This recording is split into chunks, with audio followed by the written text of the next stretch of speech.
नमस्कार। आज हम लोग बीएफ स्किनर का क्रिया प्रसूत अनुबंधन का सिद्धांत बहुत ही इम्पोर्टेंट है। सी टेट जितनी भी शिक्षक पात्रता परीक्षाएं हैं, देखिए पाओलॉजी, थॉर्नडाइक जी, स्किनर जी, गेस्टाल्ट में बर्दीमर, कोफका, कॉर्टलेविन और ये गेस्टाल्टवादियों का सिद्धांत, जिस सूच का सिद्धांत कहते हैं। और देखेंगे पाओलॉजी ने कुत्ते पर प्रयोग किया, थॉर्नडाइक ने बिल्ली पर प्रयोग किया। बीएफ स्किनर जो थे 1938 में चूहे पर प्रयोग किए और 1943 में कबूतर पर प्रयोग किए।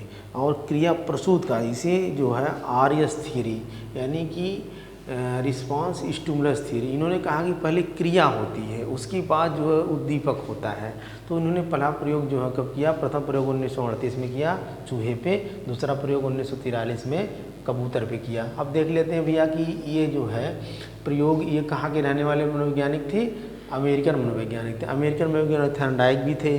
पाओलॉजी रूस के मनोवैज्ञानिक थे, ये भी आप याद रखें कि पाओलॉजी रूस के, थॉर्नडाइक जी अमेरिका के, स्किनर जी भी अमेरिका के। और गेस्टाल्टवादी जितने थे वो कहाँ के रहने वाले थे? जर्मन के। जर्मन शब्द भी है, गेस्टाल्टवाद का जर्मन शब्द है, तो उसे हम आगे पढ़ाएंगे आप लोगों को। यहाँ आप देख लेते हैं क्रिया प्रसूत का अनुबंधन सिद्धांत, जिन्हें स्किनर जी ने दिया था। और ये प्रयोग किस पे किया था? चूहे पे और कबूतर पे किया था। ये भी क्वेश्चन बनता है आपका। दोनों भूखे थे, सभी लोग भूखे पे ही प्रयोग करते हैं, चाहे पाओलॉजी हो कुत्ते पे किए, चाहे थॉर्नडाइक जी बिल्ली पे किए, चाहे गेस्टाल्टवादी चिंपैंजी सुल्ताना नामक वनमानुष पे किए, वो भी भूखा ही था। तो उस अधिगम के लिए लोग प्रयोग किए। तो इन सिद्धांतों के जो इनका बीएफ स्किनर का जो सिद्धांत था उनके और क्या नाम होंगे? यानी आरएस थ्योरी, जिसे रिस्पांस स्टिमुलस थ्योरी कहेंगे, यानी कि क्रिया प्रसूत का सिद्धांत। यानी पहले जो है क्रिया होगी, रिस्पांस होगा, उसके बाद उद्दीपक होगा। नैमित्तिक अनुबंधन का सिद्धांत, कार्यात्मक प्रतिबद्धता का सिद्धांत, सक्रिय अनुबंधन का सिद्धांत, अभिक्रमित अनुदेशन का सिद्धांत।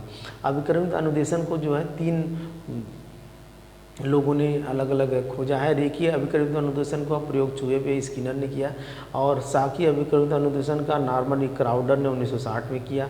मैथेटिक अभिक्रमित अनुदेशन का 1962 में गिलबर्ट ने किया। तो ये भी आप याद रखेंगे कि रेखीय अभिक्रमित अनुदेशन जो है आपका किसने किया था? स्किनर ने। साखी अभिक्रमित अनुदेशन किसने प्रयोग किया था? नॉर्मन क्राउडर ने। मैथेटिक अभिक्रमित अनुदेशन किसने प्रयोग किया था? गिलबर्ट ने। ठीक है। अब देखें कि हम लोग देख लेते हैं कि जो ये 2 व्यवहार को ये बताते हैं। स्किनर जी कहते हैं कि 2 व्यवहार होता है अगर सीखने के लिए, अधिगम करने के लिए जो है, जब क्रिया प्रसूत का सिद्धांत को इन्होंने 2 व्यवहार पर डिपेंड बताया, एक उद्दीपक, एक स्वेच्छा पे आधारित।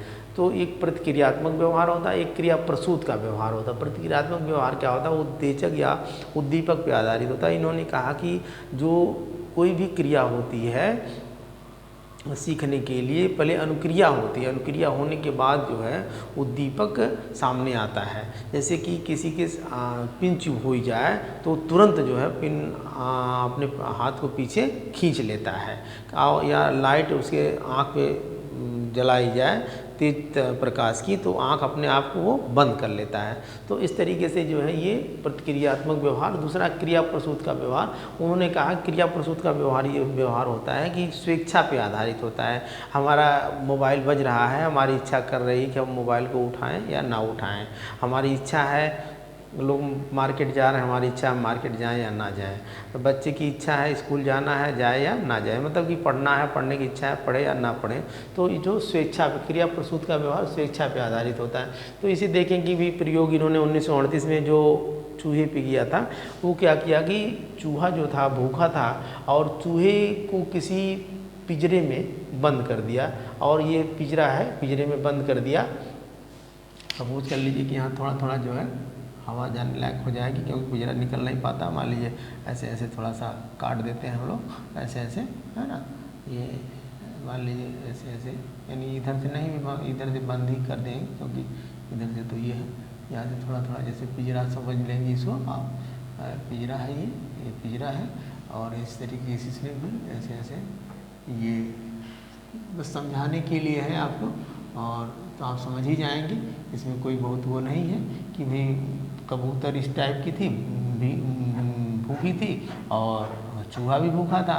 तो वो क्या किया कि चूहा क्या किया कि जब भूखा था तो पिंजरे में उछल कूद मचाने लगा, उछल कूद मचाते मचाते तो उसमें एक लीवर लगा हुआ था, लीवर दब गया, और लीवर दब गया तो वो चूहा जब लीवर दबा तो ऊपर से जो है उसको अनाज मिलने लगा। तो बार बार वो प्रतिक्रिया करता था, यानी पहले अनुक्रिया कर रहा है, क्या कर रहा है, अनुक्रिया कर रहा है। अनुक्रिया करने के बाद तो लीवर जब दब जाता था तो वो वहाँ से उसको भोजन मिल जाता था, अनाज के दाने उसको मिल जाते थे, खा लेता था वो। तो ये प्रक्रिया बार बार किया नहीं, तो उस जब बार बार वो प्रक्रिया किया तो उसके बाद एक बार उसको ऐसे समझ में आ गया, उसको अधिगम हो गया, सीख लिया वो कि अब कूदने की ज़रूरत नहीं है, आराम से इस लीवर को दबाता था और यहाँ से भोजन आ जाता था और उसको खा लेता था। यही प्रक्रिया उन्होंने 1943 में कबूतर पे किया। कबूतर को भी पिंजरे में बंद कर दिया और पिंजरे में बंद करने के बाद वो कबूतर भी भूखी थी और उसके बाद वो जो है बार बार उछल कूद मचाती रही, लीवर दब गया और वहाँ से आ जाता था। फिर उसके बाद उसको जो है अनाज आ गया। फिर कुछ देर के बाद फिर जब थोड़ा सा ही अनाज आया वो खा ली। फिर जब उसको भूख लगी तो फिर वो उछल कूद मचाए, उसमें कूदने फादने लगी और फिर लीवर दब गया। तो ये प्रक्रिया बार बार करते करते एक बार उसके समझ में आ गया, सूझ में आ गया, उसके अधिगम में आ गया, उसके लर्निंग में आ गया कि अब दौड़ने धूपने या कूदने फड़फड़ाने की ज़रूरत नहीं है, केवल लीवर को ही दबाना है और तुरंत भोजन आ जाएगा। तो इस तरीके से इनका प्रयोग किस पे था, चूहे पे था, और दूसरा प्रयोग किस पे था, जो है कबूतर पे था। तो इस तरीके से ये प्रयोग था इनका, छोटा सा है लेकिन अपने आप में बड़ा ही इंपॉर्टेंट है। क्रिया प्रसूत का सिद्धांत किसने दिया था, स्किनर ने दिया था। स्किनर कहाँ के रहने वाले थे, अमेरिका के रहने वाले थे। किस पे प्रयोग किया था, चूहे पे किया था, कबूतर पे किया था। इसे आर्यस थ्योरी कहेंगे। अब देखेंगे आप जो है पावलोव जी का कौन सी थ्योरी है, पावलोव की थ्योरी कौन सी है, पावलोव की थ्योरी CR थ्योरी है, CR थ्योरी है। थॉर्नडाइक की कौन सी है, थॉर्नडाइक की कौन सी है, आर्यस थ्योरी है। कौन सी थ्योरी है, नहीं SR थ्योरी है। कौन सी थ्योरी, SR थ्योरी है, SR थ्योरी है। अब देखिए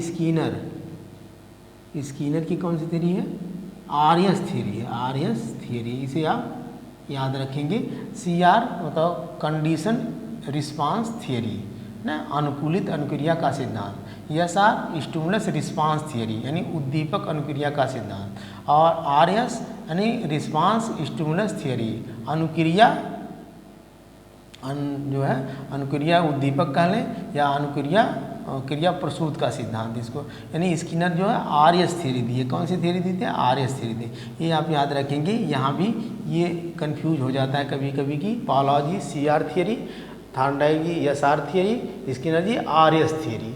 तो इस तरीके से ये तीनों लोगों की थ्योरी थी। ये बड़ा इंपॉर्टेंट है अपने आप में। जितने भी पात्रताएं परीक्षाएं हैं उसके लिए जो है शिक्षक हो, चाहे B.Ed के एग्ज़ाम हो, चाहे आपके केंद्रीय नवोदय विद्यालय की परीक्षाएं हो, तो इस तरीके से पढ़ाया हुआ अगर पसंद आए मेरा तो लाइक करके सब्सक्राइब करेंगे, ताकि ये मैं जो पढ़ाऊँ आप लोगों को मिलता रहे और आप लोग सफल होते रहें।